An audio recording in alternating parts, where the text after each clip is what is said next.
सत साहिब जी, आप सुन रहे हैं संत रामपाल जी महाराज द्वारा लिखित पवित्र पुस्तक ज्ञान गंगा अवतार की परिभाषा। इस वीडियो को 14 अगस्त 2024 को रात 9 बजे एडिट किया गया है। इस वीडियो को अपने भगत भाई को शेयर जरूर करें। सत साहिब। अवतार की परिभाषा। अवतार का अर्थ है ऊंचे स्थान से नीचे स्थान पर उतरना। विशेषकर यह शुभ शब्द उन उत्तम आत्माओं के लिए प्रयोग किया जाता है जो धरती पर कुछ अद्भुत कार्य करते हैं, जिनको परमात्मा की ओर से भेजा हुआ मानते हैं या स्वयं परमात्मा ही का पृथ्वी पर आगमन मानते हैं। श्रीमद्भगवत गीता अध्याय 15 श्लोक 1 से 4 तथा 16-17 में 3 पुरुषों यानी प्रभुओं का ज्ञान है। नंबर 1, क्षर पुरुष जिसे ब्रह्म भी कहते हैं, जिसका ओम नाम साधना का है, जिसका प्रमाण गीता अध्याय 8 श्लोक 13 में है। नंबर 2, अक्षर पुरुष जिसको परब्रह्म भी कहते हैं, जिसकी साधना का मंत्र तत्व जो सांकेतिक है, प्रमाण गीता अध्याय 17 श्लोक 23 में है। नंबर 3, उत्तम पुरुष तू अन्य मतलब श्रेष्ठ पुरुष परमात्मा तो उपरोक्त दोनों पुरुषों यानी क्षर पुरुष तथा अक्षर पुरुष से अन्य है। वह परम अक्षर पुरुष है जिसे गीता अध्याय 8 श्लोक 1 के उत्तर में अध्याय 8 के श्लोक 3 में कहा है कि वह परम अक्षर ब्रह्म है। इसका जाप सत है जो सांकेतिक है। इसी परमेश्वर की प्राप्ति से साधक को परम शांति तथा सनातन परमधाम प्राप्त होगा। प्रमाण गीता अध्याय 18 श्लोक 62 में यह परमेश्वर यानी परम अक्षर ब्रह्म गीता ज्ञान दाता से भिन्न है। अधिक ज्ञान प्राप्ति के लिए कृपया पुस्तक धरती पर अवतार सतलोक आश्रम बरवाला से प्राप्त करें। अवतार 2 प्रकार के होते हैं, जैसे ऊपर कहा गया है। अब आप जी को पता चला कि मुख्य रूप से 3 पुरुष यानी प्रभु है, जिनका उल्लेख ऊपर कर दिया गया है। हमारे लिए मुख्य रूप से 2 प्रभुओं की भूमिका रहती है। नंबर 1, क्षर पुरुष यानी ब्रह्म जो गीता अध्याय 11 श्लोक 32 में अपने आप को काल कहता है। नंबर 2, परम अक्षर पुरुष यानी परम अक्षर ब्रह्म जिसके विषय में गीता अध्याय 8 श्लोक 3 तथा 8, 9, 10 में तथा गीता अध्याय 18 श्लोक 62 अध्याय 15 श्लोक 1 से 4 तथा 17 में कहा है। ब्रह्म यानी काल के अवतारों की जानकारी। गीता अध्याय 4 का श्लोक 7, यदा यदा हि धर्मस्य ग्लानिर्भवति भारत अभ्युत्थानमधर्मस्य तदात्मानं सृजाम्यहम्। यदा यदा हि धर्मस्य ग्लानिः भवति भारत अभ्युत्थानम् अधर्मस्य तदा आत्मानं सृजामि अहम्। अनुवाद भारत यानी हे भारत, यदा यदा यानी जब जब, धर्मस्य यानी धर्म की, ग्लानियः यानी हानि और अधर्मस्य यानी अधर्म की, अभ्युत्थानम यानी वृद्धि, भवति यानी होती है, तदा यानी तब, तब ही यानी ही, अहम यानी मैं, आत्मानम यानी अपना अंश, अवतार, सृजामि यानी रचता हूँ अर्थात उत्पन्न करता हूँ। जैसे श्रीमद्भगवत गीता अध्याय 4 श्लोक 7 में गीता ज्ञान दाता ने कहा है कि जब जब धर्म में घृणा उत्पन्न होती है, धर्म की हानि होती है तथा अधर्म की वृद्धि होती है, तो मैं काल यानी ब्रह्म यानी क्षर पुरुष अपने अंश अवतार सृजन करता हूँ अर्थात उत्पन्न करता हूँ। जैसे श्री रामचंद्र जी तथा श्री कृष्ण चंद्र जी को काल ब्रह्म ने ही पृथ्वी पर उत्पन्न किया था, जो स्वयं श्री विष्णु जी ही माने जाते हैं। इनके अतिरिक्त 8 अवतार और कहे गए हैं, जो श्री विष्णु जी स्वयं नहीं आते अपितु अपने लोक से अपने कृपा पात्र पवित्र आत्मा को भेजते हैं। वे भी अवतार कहलाते हैं। कहीं कहीं पर 25 अवतारों का भी उल्लेख पुराणों में आता है। काल ब्रह्म यानी क्षर पुरुष के भेजे हुए अवतार पृथ्वी पर बढ़े अधर्म का नाश कत्लेआम अर्थात संहार करके करते हैं। उदाहरण के रूप में श्री रामचंद्र जी तथा श्री कृष्ण चंद्र जी, श्री परशुराम जी तथा श्री निहकलंक जी जो अभी आना शेष है, जो कलयुग के अंत में आएगा। ये सर्व अवतार घोर संहार करके ही अधर्म का नाश करते हैं, अधर्मियों को मारकर शांति स्थापित करने की चेष्टा करते हैं। परंतु शांति की अपेक्षा अशांति ही बढ़ती है। जैसे श्री रामचंद्र जी ने रावण को मारने के लिए युद्ध किया। युद्ध में करोड़ों पुरुष मारे गए, जिनमें धर्मी तथा अधर्मी दोनों ही मारे गए। फिर उनकी पत्नियां तथा छोटे बड़े बच्चे शेष रहे, उनका जीवन नरक बन गया। विधवाओं को अन्य व्यक्तियों ने अपनी हवस का शिकार बनाया। निर्वाह की समस्या उत्पन्न हुई, आदि आदि अनेकों अशांति के कारण खड़े हो गए। यही विधि श्री कृष्ण जी ने अपनाई थी, यही विधि श्री परशुराम जी ने अपनाई थी। इसी विधि से 10वां अवतार काल ब्रह्म यानी शर पुरुष द्वारा उत्पन्न किया जाएगा। उसका नाम निकलंक होगा। वह कलयुग के अंतिम समय में उत्पन्न होगा, जो राजा हरिश्चंद्र वाली आत्मा होगी। संभल नगर में श्री विष्णु दत्त शर्मा के घर में जन्म लेगा।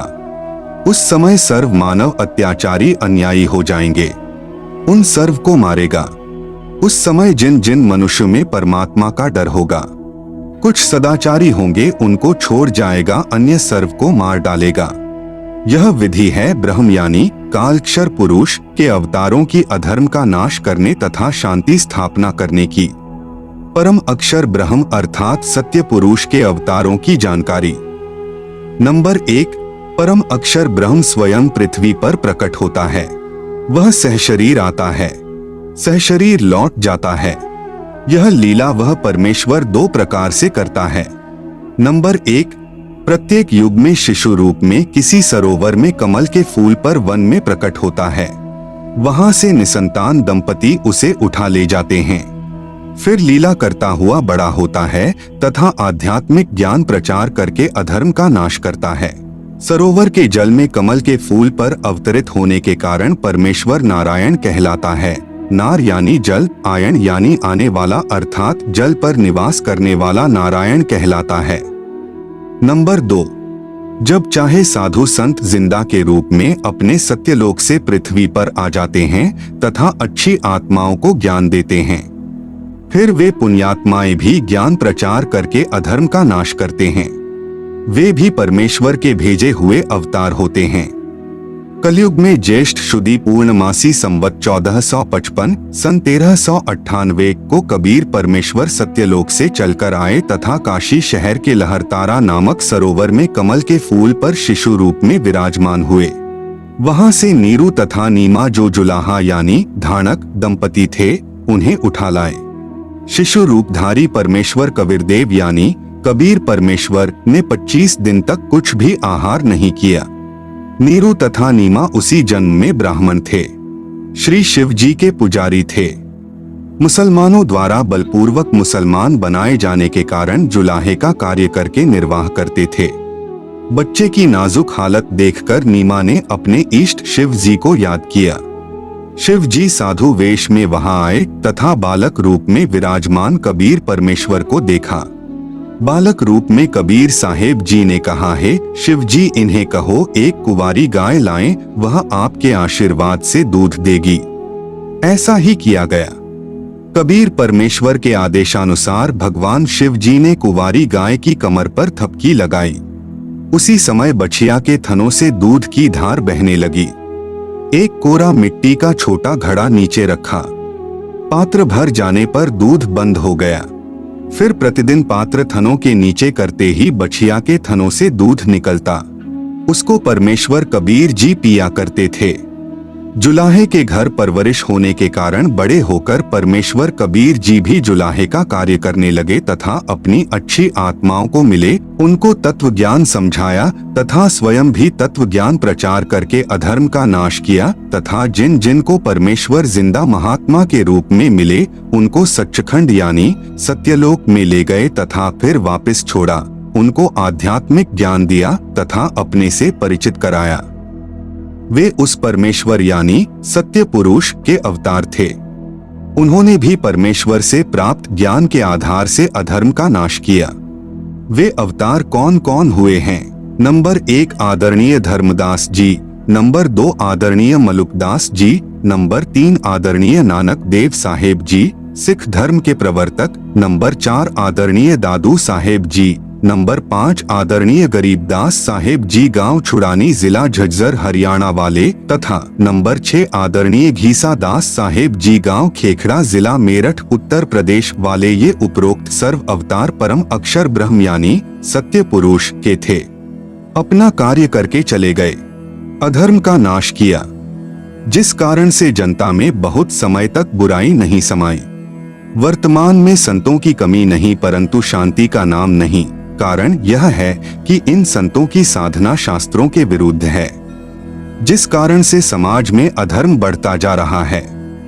इन पंथों और संतों को सैकड़ों वर्ष हो गए ज्ञान प्रचार करते हुए परंतु अधर्म बढ़ता ही जा रहा है। सत्य पुरुष का वर्तमान अवतार जो सत्य साधना तथा तत्व ज्ञान का प्रचार परमेश्वर के पूर्वोक्त परमेश्वर के अवतार संत किया करते थे, जिससे आपसी प्रेम था, एक दूसरे के दुख में दुखी होते थे, असहाय व्यक्ति की मदद करते थे, वही शास्त्र विधि अनुसार साधना तथा वही आध्यात्मिक यथार्थ ज्ञान संत रामपाल दास जी महाराज को परमेश्वर कबीर साहेब जी ने प्रदान किया है। मार्च 1997 को फाल्गुन मास की शुक्ल प्रथमा को दिन के 10 बजे जिंदा महात्मा के रूप में सत्यलोक से आकर संत रामपाल दास जी महाराज को सतनाम तथा सारनाम दान करने का आदेश देकर अंतर्ध्यान हो गए। संत रामपाल दास जी महाराज भी परमेश्वर यानी परम अक्षर ब्रह्म के उन अवतारों में से एक हैं जो आध्यात्मिक ज्ञान के द्वारा अधर्म का नाश करते हैं। अब विश्व में शांति होगी। सर्व धर्म तथा पंथों के व्यक्ति एक होकर आपस में प्रेम से रहा करेंगे। राजनेता भी निर्भिमानी, न्यायकारी तथा परमात्मा से डरकर कार्य करने वाले होंगे। जनता के सेवक बनकर निष्पक्ष कार्य किया करेंगे। धरती पर पुनः सत्ययुग जैसी स्थिति होगी। वर्तमान में धरती पर वह अवतार संत रामपाल दास जी हैं। अब घर घर में परमेश्वर के ज्ञान की चर्चा होगी। जहां गांव व शहरों में तथा पार्कों में बैठकर ताश खेलते हैं, कोई राजनीतिक बातें करता है, कोई अपने पुत्रों तथा पुत्र वधुओं की अच्छे या निकम्मे होने की चर्चा करते हैं, वहां परमेश्वर की महिमा की चर्चा होगी तथा ज्ञान गंगा पुस्तक में लिखे ज्ञान पर विचार हुआ करेगा। परमात्मा की महिमा करने मात्र से भी जीव पुण्य का भागी बनता है। फिर शास्त्र विधि अनुसार साधना करके जीवन सुखी बनाएंगे तथा आत्म कल्याण कराएंगे। धरती पर कलयुग में सत्ययुग जैसा समय आएगा। संत रामपाल दास जी महाराज ही वर्तमान में वास्तव में धरती पर अवतार हैं। अधिक जानकारी के लिए कृपया पढ़े पुस्तक धरती पर अवतार संपूर्ण। अमेरिका की महिला भविष्यवक्ता फ्लोरेंस की महत्वपूर्ण भविष्यवाणी। अमेरिका की विश्व विख्यात भविष्यवक्ता फ्लोरेंस ने अपनी भविष्यवाणियों में कई बार भारत का जिक्र किया है। The fall of sensational culture नाम की अपनी पुस्तक में उन्होंने लिखा है कि सन 2000 आते आते प्राकृतिक संतुलन भयावह रूप से बिगड़ेगा। लोगों में आक्रोश की प्रबल भावना होगी। दुराचार पराकाष्ठा पर होगा। पश्चिमी देशों के विलासितापूर्ण जीवन जीने वालों में निराशा, बेचैनी और अशांति होगी। अतृप्त अभिलाषाएं और जोर पकड़ेगी, जिससे उनमें आपसी कटुता बढ़ेगी। चारों ओर हिंसा और बर्बरता का वातावरण होगा। ऐसा वातावरण होगा कि चारों ओर हाहाकार मच जाएगा। लेकिन भारत से उठने वाली एक नई विचारधारा इस घातक वातावरण को समाप्त कर देगी। वह विचारधारा वैज्ञानिक दृष्टि से सामंजस्य और भाईचारे का महत्व समझाएगी। वह यह भी समझाएगी कि धर्म और विज्ञान में आपस में विरोध नहीं है। आध्यात्मिकता की उच्चता और भौतिकता का खोखलापन सबके सामने उजागर करेगी। मध्यम वर्ग उस विचारधारा से बहुत अधिक प्रभावित होगा। यह वर्ग समाज के सभी वर्गों को अच्छे समाज के निर्माण के लिए उत्प्रेरित करेगा।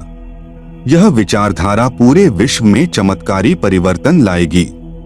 मुझे अपनी छठी अतीन्द्रिय शक्ति से यह एहसास हो रहा है कि इस विचारधारा को जन्म देने वाला वह महान संत भारत में जन्म ले चुका है। उस संत के ओजस्वी व्यक्तित्व का प्रभाव सबको चमत्कृत करेगा।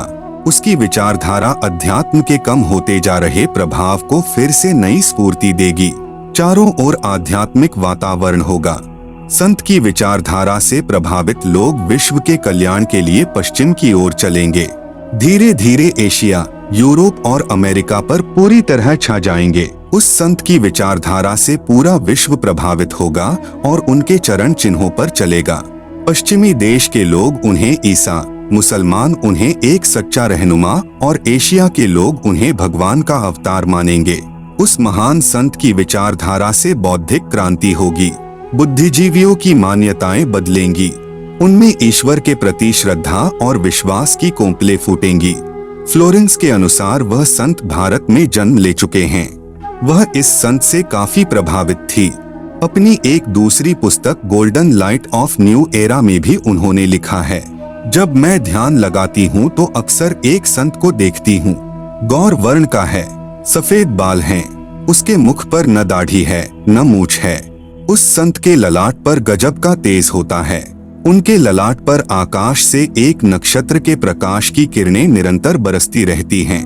मैं देखती हूँ कि वह संत अपनी कल्याणकारी विचारधारा तथा अपने सच्चरित्र प्रबल अनुयायियों की शक्ति से संपूर्ण विश्व में नए ज्ञान का प्रकाश फैला रहे हैं।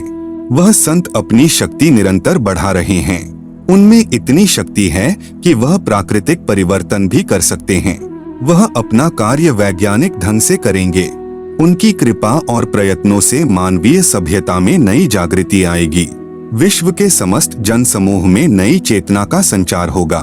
लोक शक्ति का एक नया रूप उभर कर सामने आएगा, जो सत्ताधारियों की मनमानियों पर अंकुश लगा देगा। मनोचिकित्सक तथा सम्मोहन कला के विश्व प्रसिद्ध ज्ञाता डॉक्टर मोरे बर्सटीन की फ्लोरेंस से अच्छी दोस्ती थी।